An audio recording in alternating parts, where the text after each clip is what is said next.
everyone. Welcome back to A Breath Fresh Marketing. I'm your host, Melissa Psihudakis. And today we have Raina O'Dell. She is a consistency coach who helps women feel empowered, and she helps find balance by creating healthy habits for their body and mind. Welcome to the show, Raina. Thank you so much. What an intro. Thanks. How's it going? It's going good. It's good. It's going today. All right. Well, awesome. Well, thanks for joining us. I'm excited to be here. Yeah, no, that's awesome. Can you tell us a little bit about yourself? Yes, I am a consistency coach. I live in Denver, Colorado. I've been here for about 5 years now. I am a mom of two teenagers. They are 13 and 14. So I am a busy woman. I have a boyfriend. I am divorced. I work from home. Yeah. What else do you want to know? I have a laundry list of things I could share. Well, before we get into everything, what is a consistency coach? It's a nice way of saying I'm someone who you can pay to help you show up and I have people all the time that are like, I wish I could have someone there to just slap, bagels and donuts out of my hand when I need it. And I'm that person. I give them skills and talk them through building just consistency in their life. Oh, that's awesome. Right. Yeah. So was health and fitness always something you were interested in? It was not. I played in high school. I always go back to high school because I used to play basketball in high school and I was very unathletic. I was on the B team that played for the last 5 minutes of the game if we were losing by a lot or winning by a lot. And so I was never very athletic in high school. I graduated high school, got pregnant, had a couple kids, and it wasn't until after I had a couple kids, and I think this is maybe very common for females. But I had a couple kids, didn't have the body that I thought I needed. And, there's a whole mindset thing there. And that's when I got into health and fitness was in 2013. So it took me a while. So how did you get involved with the Beachbody program? Yeah, I actually stumbled on Beachbody. I had first started getting into my health and fitness journey in the gym, and I would do classes in the gym. And then I think probably like most of us online, I got approached by someone. And I reached out actually to another person who was kind of sharing a little bit about what they were doing with their nutrition programs and things like that. And so I got started basically by asking, hey, I'd like to try some samples. I had never done an at-home workout program and I had just barely dipped my toes in at the gym. But I was so uncomfortable there, right? I remember going to classes and getting in the back of the class so that I could not have people look at me or watch what I was doing. Even going to Zumba classes and stuff like that, I would be in the very back of the gym because I didn't want to be seen. I really had no idea what I was doing. And so that's, I think, kind of what made me fall in love with Beachbody in the beginning was having, being able to put on a DVD or turn on a Beachbody on demand and have a workout in my home where there's a trainer who's not bad on the eyes that I get to work out with every single day with no judgment, right? In the privacy of my own home. So that's what I think I fell in love with most. Cool. So when did you realize that coaching was something that really resonated with you? Probably pretty quickly into my fitness journey. Beachbody is very well known for, you fall in love with the programs and then, the next step is really to coach so that you can help other people kind of get started in their own journey. And so I saw results fairly quickly with the workouts and the nutrition plans and things like that. And I actually signed up as a coach from the very beginning, not really knowing any idea what it was or what it involved or, the income potential or anything like that. I really just kind of dove in blindly because the person I was talking to said, this is the craziest form of accountability, signing up as a coach. I had no idea what that meant, but I was like, accountability, I need it. I'll sign up. Take my money. Right. I was just desperate for a change at that point. And, a week into coaching and I sign up, close family members and a couple of friends who want to join me in the workouts and having that, small-ish of a paycheck to me at that time, I was paycheck to paycheck. I was working 2 jobs. I had 2 young children. And so, even making an extra $100 a week was something that was life-changing for me at that point. So that's really what got me hooked is being able to see how strong that accountability was. And then also making a paycheck for helping people get started in their workouts. It's like, this is too good to be true. It felt like, you know? That's great. Do you do a lot of this in person, or do you do remote stuff too? Mostly it's online, virtually. And, you know, I like it that way. I am a people person, but I am a people person on a screen. If you put me in front of you or put me on a stage or something like that in person, I'm like, I don't know what I'm doing.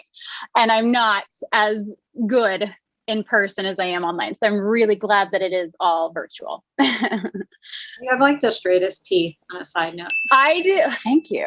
But, you know, I had braces for like 4 years in high school. And I remember getting them taken off and then like having to like hide my teeth because I felt like they were so big, you know? Yeah. It's true. Now Yeah.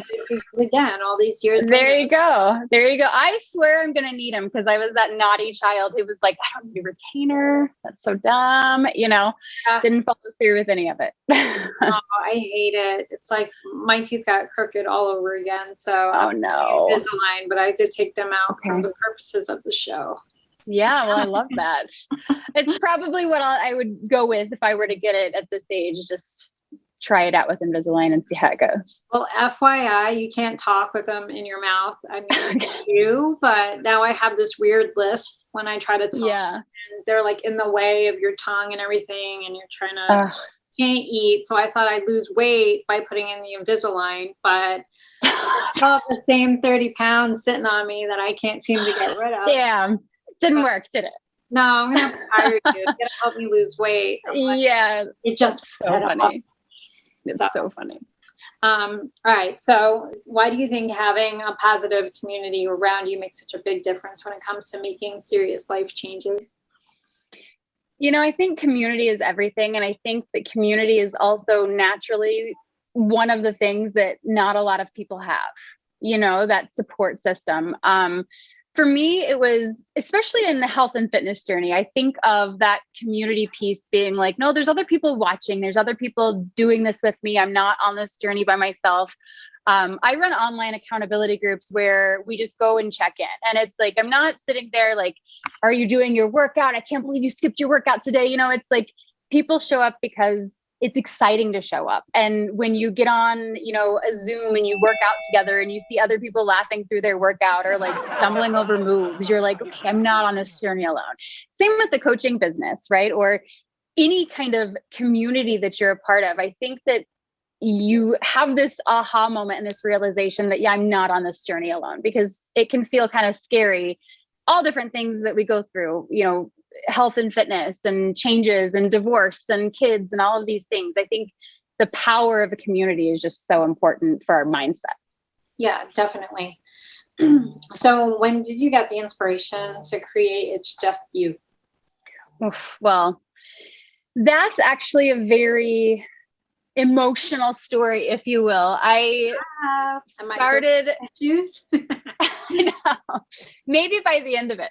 I started this whole health and fitness business. Even before my health and fitness business, when I started in the gym, I downloaded an app called MyFitnessPal. You heard of MyFitnessPal? It's like food tracking and things like that. And I was like insane addicted to it. My name on MyFitnessPal was Raina versus food. And at that time, it was like the first thing I could think of, because like Man versus Wild was like huge at that time. And I was like, Raina versus food. I had struggled for years with eating disorders. And so I really felt like it was me versus this thing that had this attachment to me. And so Raina versus food was my username. I made an email, Raina versus food. I started going to the gym and then found Beachbody. And then when it was like, you know, you make an Instagram, make a business name, it was like a no-brainer to be Raina versus food. Fast forward 8 years, and, you know, sometimes we outgrow versions of ourselves, where I had beat eating disorder habits that I had.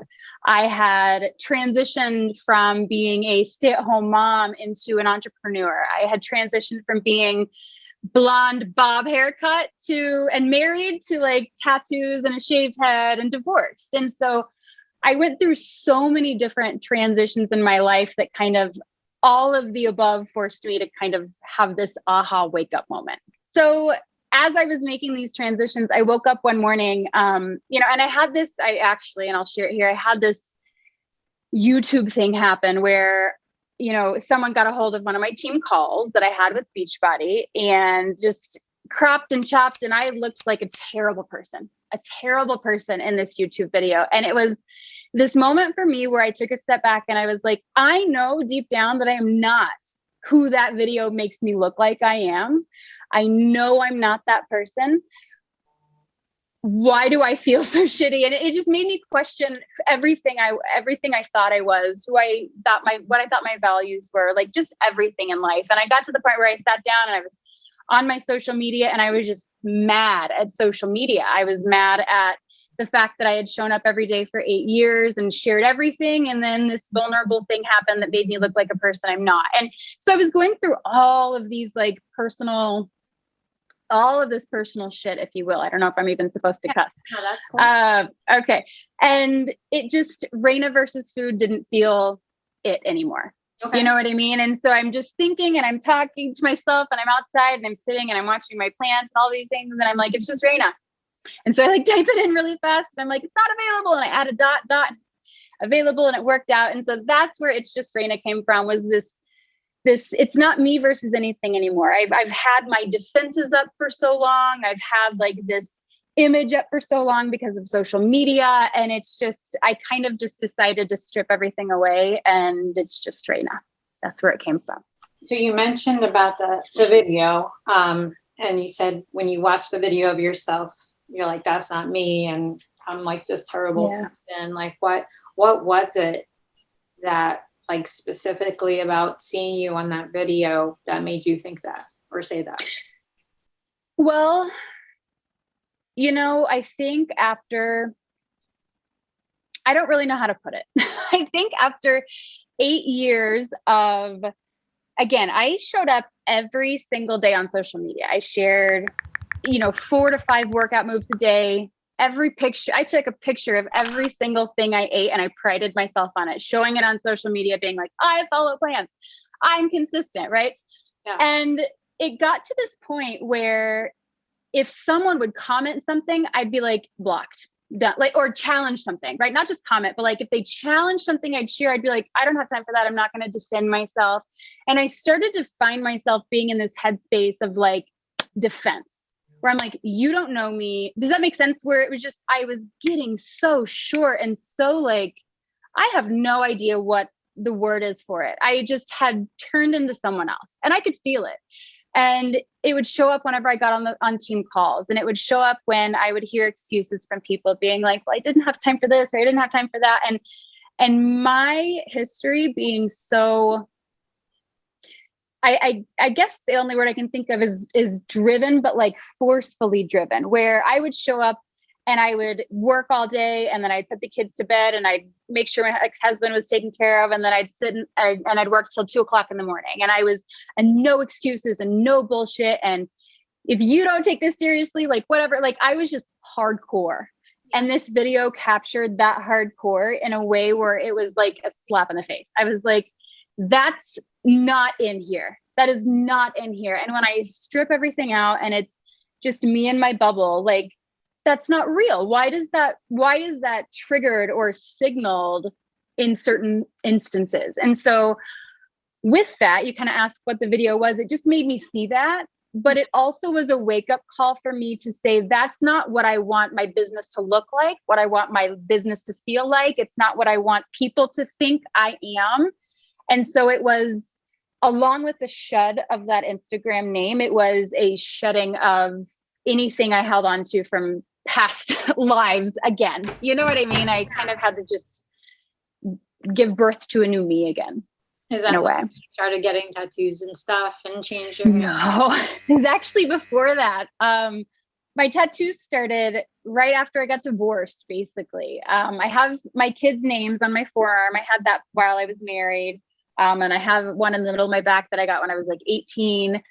But, I remember in my marriage being like, I want to get more tattoos. I have a couple of friends who just were covered in tattoos. And I thought it was like the sexiest thing in the world. And I would always say, I want tattoos. I want more tattoos. And he would always be like, it's just so trashy.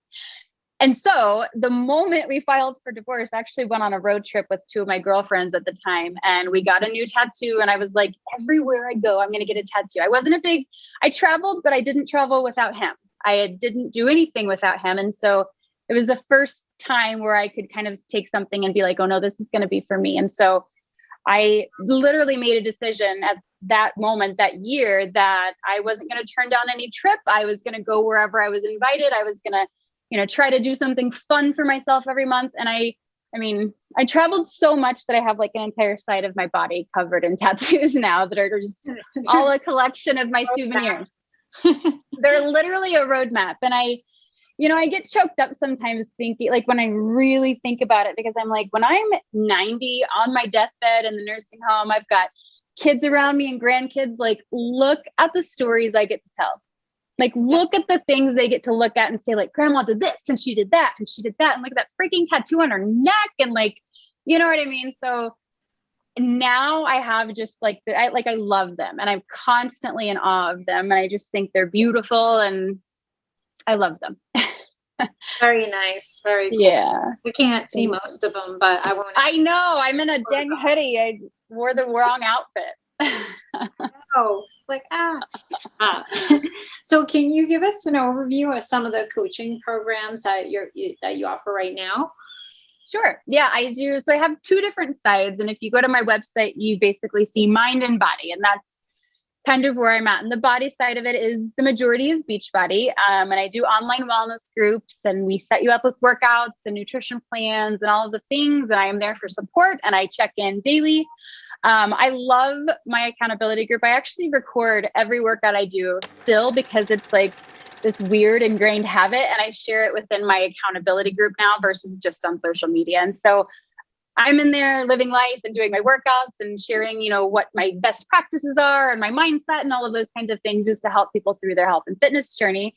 And then I started doing the mind side of it recently, which is the life coaching. And you asked where a consistency coach came from. And during our life coaching, certification, she was like, life coach is just so broad. Get super specific with what you want to do and who you want to help. And so I was like, consistency. Perfect. So I am a consistency coach. And they encourage us to call yourself whatever coach within the life coach bubble that you want to call yourself. So I kind of, go ahead. Does it make sense? I like that. That makes sense. Yeah. Because I've worked with different life coaches as clients, like on the marketing side. Sure. And I think that's really helpful, because I've also worked with executive coaches, and then there's different types of coaches. So I like that, because consistency coach is the only type of coaching I've never heard of before. So I thought it was really interesting. Well, and I thought the same thing. And I even, did a little like market research and went to life coaches, and I even typed in consistency coach into Google, and there's nothing. And so I was like, perfect. I will be the consistency coach. So that was really refreshing to see. But so the mind side of everything is that consistency coach side of things, where I offer courses. I run courses. I actually just started. We're on day 4 of a course that I have going called Change Your Thoughts, Change Your World. And it's basically walking them through 30 days of journaling to kind of clear the BS that we kind of carry and take into every day, I did a course called Intentional Eating course. And then I offer one-on-one coaching. So let's talk about the intentional eating course. So sure. What does that term mean exactly? The diet culture just is disgusting. I think. And, there's a lot of especially in the Beachbody world, it's really hard to take a nutrition course and take out the diet aspect of it and take out the triggering things that maybe, people with eating disorders or mental health issues are really struggling with. Like, it's so triggering for me even to kind of pull out one of those color-coded containers and fill it up and put it on my bed. I'm just like, what are we doing? Why are we doing all of this? Right. And I kind of ran with this idea of intentional eating. And yes, it's starting to also get that overused word, kind of like intermittent fasting and things like that. Like, you say them and then you kind of have like this feeling with them. So I tried to take this intentional eating idea and say, to me, intentional eating is you sit down and you take the time to just be quiet with yourself. And what does my body want right now? I ask this to my boyfriend and my kids all the time. I say, in a perfect world, what do you want for dinner? And they're like, toast with jelly and something else. And I'm like, perfect. We're going to figure out the healthiest way to make that meal so that you feel satisfied and you're also taking care of your body. Right. So my whole thing is quality as far as like the kinds of food you eat. And then the intentional part of it is slowing down to say, okay, what am I craving? Is that going to make me feel good? And really just getting quiet with yourself and being able to ask those questions before, going and binging on a bag of potato chips or whatever else. Right. And I'm a fan of the cookie. I'm a fan of desserts. I'm a fan of all of it. But I think it's, be intentional with it. Right. We're not going to sit down and have an entire row of Oreos. Let's have a couple of Oreos and call it a day, Yeah, sure. Yeah. You have to be fair, right? Got to be fair. Exactly. And then if you have a day where you want the entire row of Oreos, eat the entire row of Oreos and then we move on. And we don't sit and tell ourselves how disgusting we are and how bad we are and all of these things. Like, you know what I mean? I think there's so much that we have like mentally wrapped around food. It's like, it's insane. Yeah, definitely. I agree with you there. The only thing I will eat a whole sleeve of is the Girl Scout Thin Mints. Oh my God. Yes. Yes. So good. Yep. I just can't buy. I have to like go in the other entrance if I see Girl Scouts because I'm like, I know I'm gonna do it. Yeah, those are awesome. And these the other ones, the Samoas, they're awesome. Yes. Can't help myself. I agree. So what is your approach to blending physical wellness and mental wellness? Well, I believe, I shared that I had, gone through so long of sharing my workouts and food every single day. And then I hit this wall where I realized it doesn't matter how many workouts I show. It doesn't matter how much food I show. People can go on the internet now and get 100 different workout programs for free, 100 different meal plans for free. Like I had this realization that like the how-to of health and fitness was irrelevant if you don't have the mental piece of it saying, I'm going to wake up and I'm going to do this. I want to feel better. I think the majority of people don't struggle with the how, it's the what we do, right? Our minds aren't sitting here being like, I don't know how to cut carbs. Like, it's like, we know how to do these things. We're just choosing to not because of what we've been through in the past or, our mindset towards them or social media or all of these like outside things where our physical wellness really is our mental wellness, I believe. Yeah. And I think, we do the Beachbody workouts and stuff like that, but I don't even use weights anymore. I've dropped all the weights. So I use bands. Even on workout programs that require weights, I will just use a band instead because I've noticed that I slow down and I'm more intentional throughout my workout if I'm not doing the weights and I'm not trying to keep up and like do all the things, right? I'm like going at my own pace and doing my own thing. And the same with nutrition. And so I think it's, this is kind of where it ties into the diet culture. It's not as much as like, don't follow the plan and follow the plan and follow the plan and then kind of get mentally warped into that plan. It's do what feels good, be intentional about your movements, be intentional about the food that you're eating.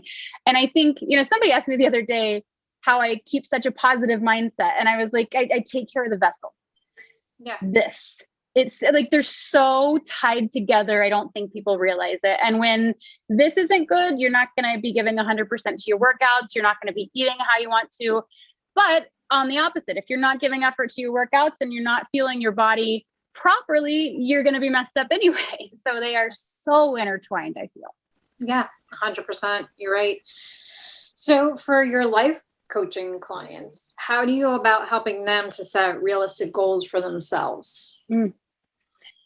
I was sitting in my life coaching course, like at the very end of it, we did a lot of like role playing. Okay. And the very last thing they had us do was role play one-on-one. And all they wanted us to do was just sit in silence and listen. And it was so awkward. So it's like two of us and you're like sharing your story and maybe crying, like working out all these things. And I just sit and I listen. But the most amazing thing, even when, the roles were reversed and I'm the one that's sitting there kind of talking, I had the solution to the problem I started the conversation with, right? Like I'm the one that uncovered the solution to the problem I presented. And so as a life coach, my job is to guide you to that realization, to help you see that you really do have everything you need, every solution, every plan, every path, every, adventure that you're about to go on is already in here. You just have to be still and quiet enough and ask the right questions to figure that out. And so that's kind of my approach, is being an amazing listener and asking really good questions to help them figure it out. Does that make sense? Yeah, definitely. Yeah. So what do you think the number one thing is that prevents people from being more consistent? Our thoughts, our brains. Yes. I don't know if I've met anyone that can say that they don't or haven't lived in this like constant state of like overwhelm or worry or stress or anxiety. And you wake up and your heart's pounding and your armpits are sweating and you're like, why am I sweating already? It's 5 a.m. Right? Like, I think that our mind is so busy and toxic that we're not allowing anything positive to come out of it. Does that make sense also? Like, I think we're so in our heads about everything, about stuff we said 2 weeks ago, about trauma that we had as a child, about the what if of whatever's coming up. Yeah. It's just, we don't slow down enough to bring intention to our day. Yeah. I need your help. Yes. We just aren't taking a beat. And when we take that beat, it's not positive. It's, I suck at this. I did this. This is going wrong. This is going wrong. This is going wrong. And you're just in this constant, I found that I was in a constant state of like fight or flight for so many years, because I was living to prevent that from happening again and living to prevent that from happening again. And you're just like not really living life. You're just trying to prevent something that's in reality never going to happen again like it did. You know what I mean? Yeah. Yeah, I do. It's crazy. It is. We just have to get out of here. That's hard to do too. It is so hard to do. So hard to do. So you also have a podcast. Yes. So what are some of the topics that you cover on your show? Yeah, I have a podcast. It's not just me. I have two girlfriends, Allie and Amanda, who are on the podcast with me. They actually live in Vancouver. I met them on after my divorce. I met them when I flew to Vancouver by myself, and just hit it off and connected with them on just an insane level. And we laugh all the time, and it's just such a fun friendship. And so we were like, let's start a podcast. And I don't know who's going to listen, but we're going to just do it anyway. And so we started this podcast, and I absolutely love it. It's called Let's Put the Rad in Radical. And we just talk about, I know it's the longest name also, so we just call ourselves Rad.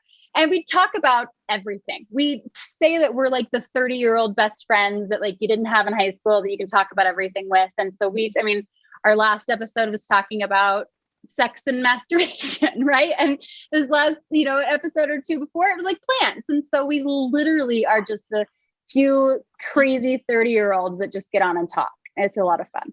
Well, maybe your next episode will be plants and sex. Yes. And how they're tied together. Yeah, you never know. Well, that's cool. That's awesome. Yeah. So do you have a good game plan for creating content for your Instagram or your TikTok?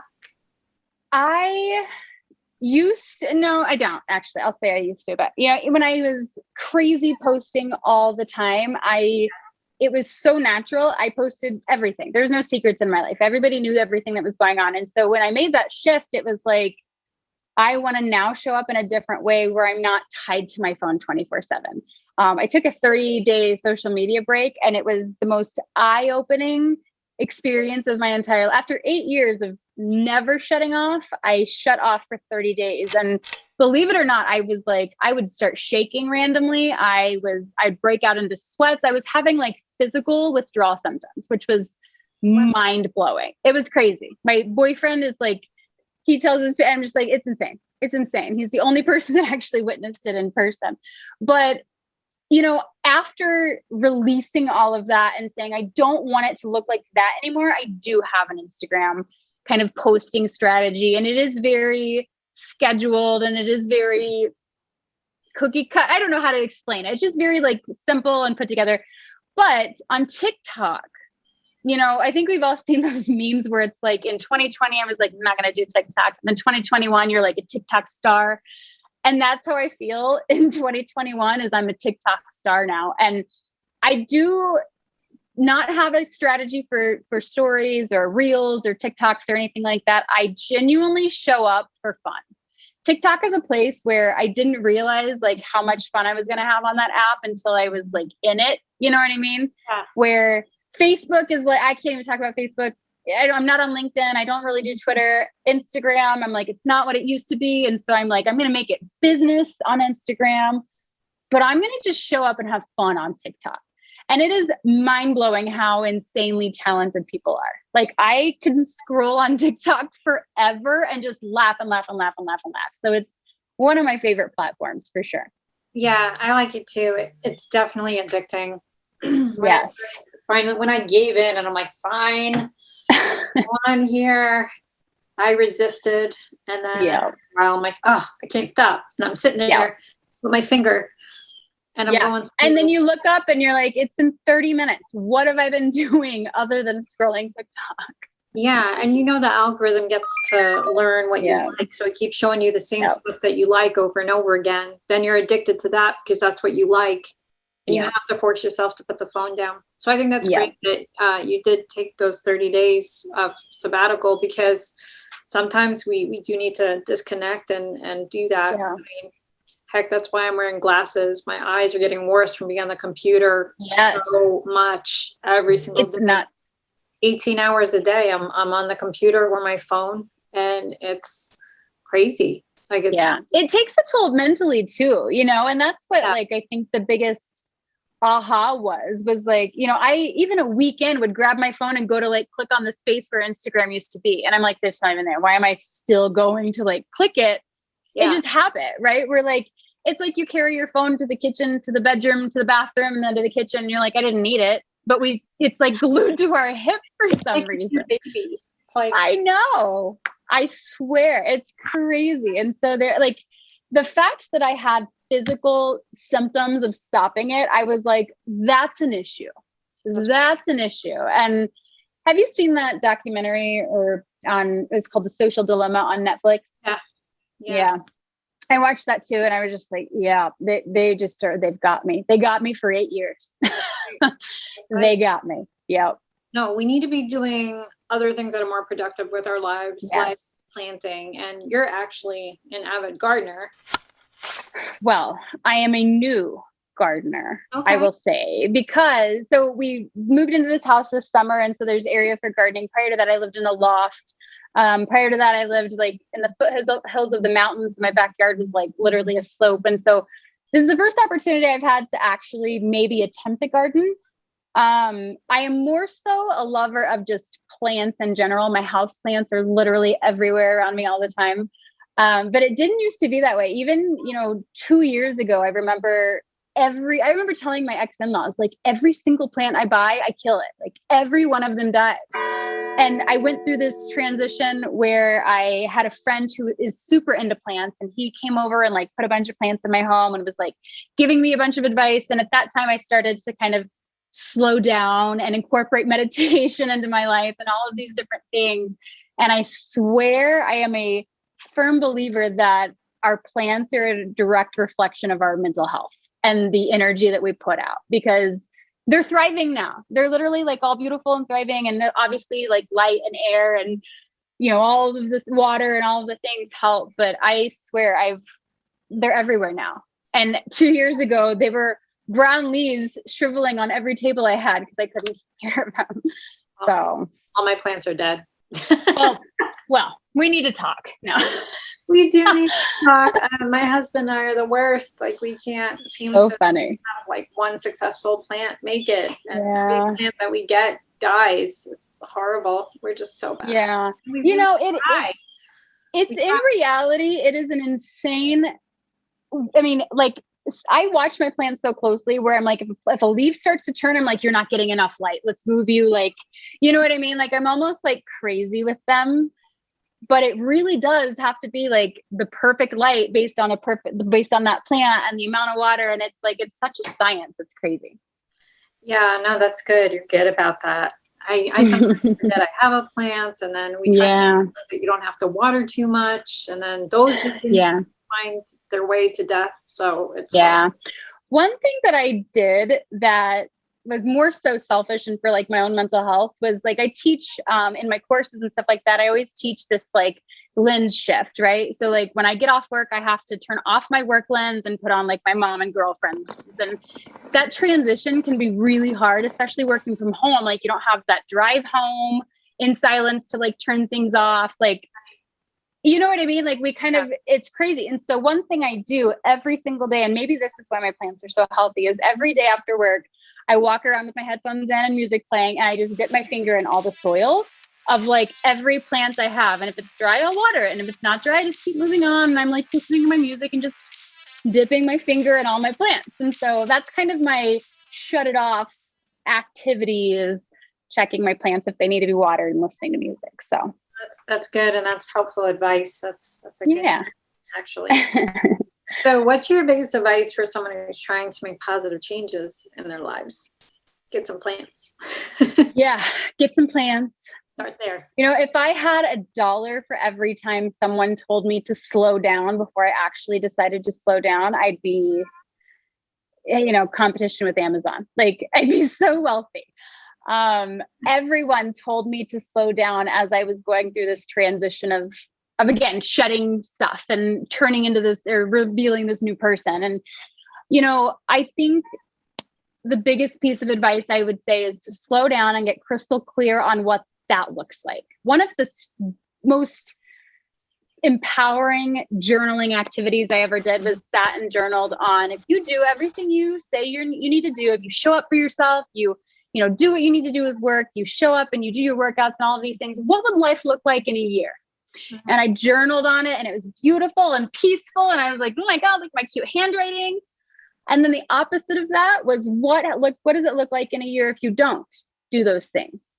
Sure. And I journaled on it. And there was an insane shift in my handwriting.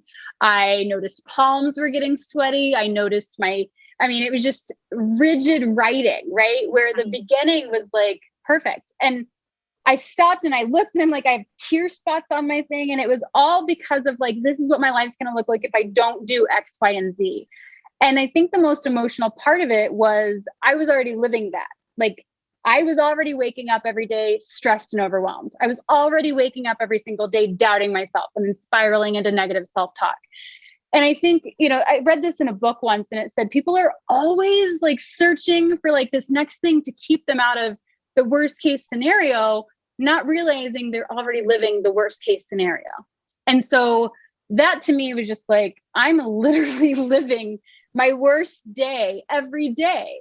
Right. And then saying, what do I need to let go of to make this happen? And that was it. And that was just like the biggest mental shift I ever made, was seeing those two realities on paper and then being like, well, I have an easy choice to make, you know?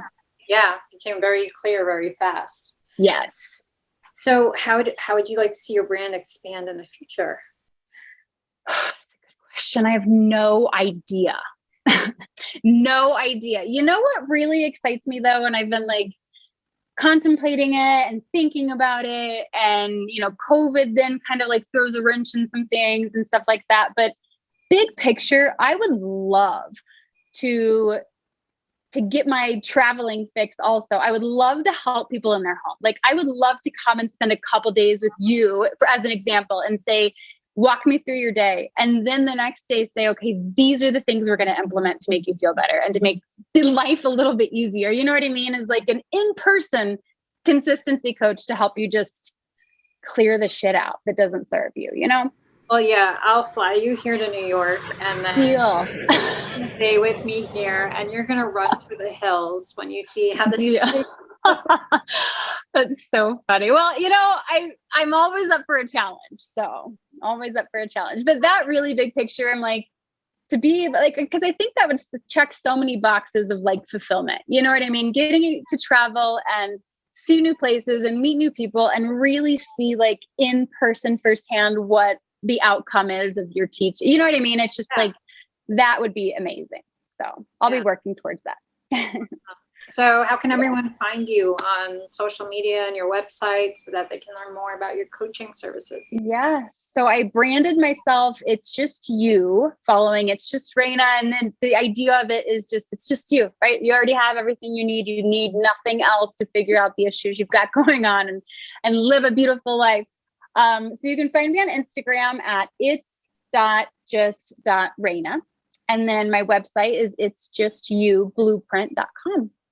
Perfect. And I think those are the only two places to find me. You can email me, but that's it. Oh, Raina O'Dell, it's been lovely having you on the show today. Thank you so much for joining us. And I had so much fun. I appreciate you having me on. I love what you're doing, and I wish you so much luck as you continue to grow your business. And I really love the positivity behind it. So thank you. Yeah. So, it was an honor.